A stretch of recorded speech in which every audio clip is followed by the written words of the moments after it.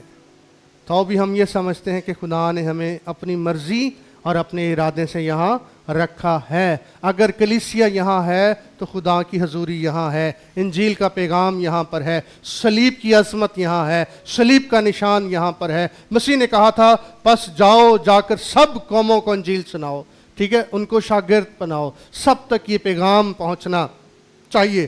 تو رہنے کی جو جگہ ہے، ہمارا قیام. پیدائش کی کتاب 13 باب کی 12ویں آیت میں لکھا ہے، جب لوط کے چرواہوں میں اور ابراہم کے چرواہوں میں جھگڑا ہونے لگا تو لوط کو ابراہم نے کہا کہ ہم دونوں بھائی ہیں، اچھا نہیں کہ یہ جھگڑا آج چرواہوں میں ہوا ہے، کل یہ جھگڑا ہمارے درمیان ہوگا، لہٰذا تیرے سامنے کھلا میدان ہے، تو چن لے تو کہاں جانا چاہتا ہے، تو انتخاب کر لے. تو لکھا ہے لوط نے کے بارے میں، سو لوط نے یردن کی ساری ترائی کو اپنے لیے چن لیا.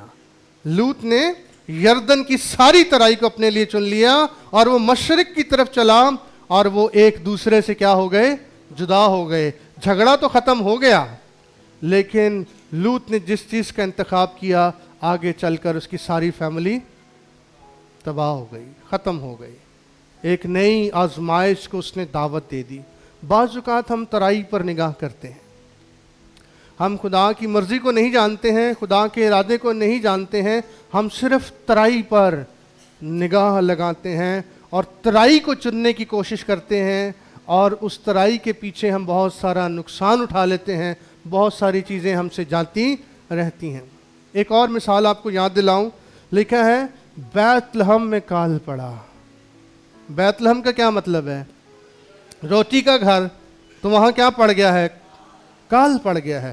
علی ملک نے اپنی بیوی نعومی کو لیا اور اپنے دونوں بیٹوں کو لیا اور بیت لحم کو چھوڑ دیا. بیت لحم کو چھوڑ کر کہاں چلا گیا؟ مواب کو چلا گیا. وہاں اس نے سنا روٹی ملتی ہے، وہاں چلا گیا.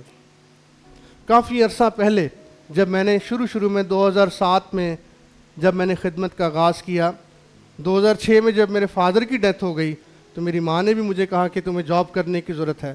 پاس صاحب کو میں نے کہا سر ایسے ایسے حالات ہیں تو میں کیا کروں. تو آفس میں ان کے بیٹھے ہوئے کہنے لگے دیکھ یہ ٹیبل ہے، جس ٹیبل پہ وہ بیٹھے ہوئے تھے اپنے دفتر کے، اس ٹیبل جتنا بوئے گا تو ٹیبل جتنا کاٹ لے گا، اس پورے کمرے میں فصل بوئے گا پورے کمرے جتنی کاٹ لے گا، تیرے پر تو فیصلہ کر لے، تو نے آدھی زندگی دینی ہے، تو نے پوری زندگی دینی ہے. میں بڑا پریشان گھر گیا، دعا کرنے لگا،